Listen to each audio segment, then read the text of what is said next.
I had been invited to my wife's office party, a casual annual event she always insisted I attend. Usually, I would have been fine blending in, making small talk, nodding politely, and sipping a drink while she floated through the crowd, laughing with co-workers. But this year felt different. From the moment we walked in, I sensed it. The subtle glances, the whispers. And then came her smirk, the one I knew too well. She had planned something. A trap, really. She nudged me toward a group of her coworkers, leaned close to me, and whispered loud enough for others to hear. Try not to embarrass yourself tonight. Everyone knows how predictable you are. I felt a familiar sting. Predictable. Boring. A private insult made public, crafted to humiliate me in front of her colleagues. I smiled, calmly, quietly, not the reaction she expected. Then she did it. Midway through the party, she cornered me near the buffet table. Her words were sharp, designed to wound, intended to provoke a scene. You know, everyone here knows how little control you have. Maybe you shouldn't have come tonight at all. Her eyes glimmered with that malicious satisfaction that comes when someone thinks they've won before the game has even started. She wanted humiliation. She wanted a meltdown. She wanted a spectacle. But something went wrong. I didn't panic. I didn't argue. I didn't beg. Instead, I calmly excused myself, walked toward the corner of the room where her supervisor and a few higher-ups were standing, and smiled politely.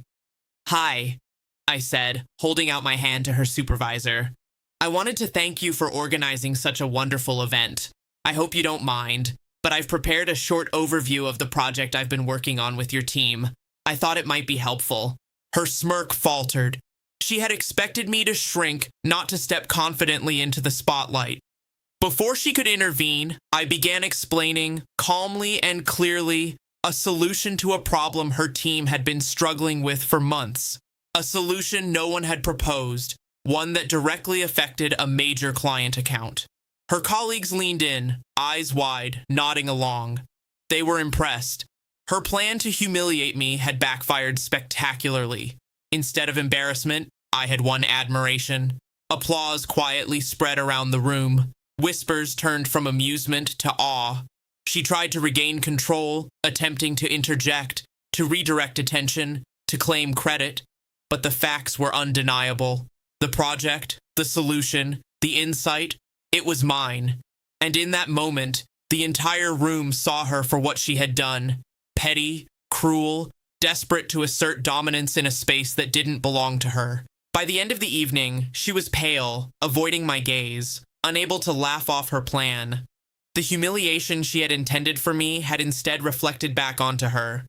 Later, as we left, she tried to apologize quietly, but I didn't answer.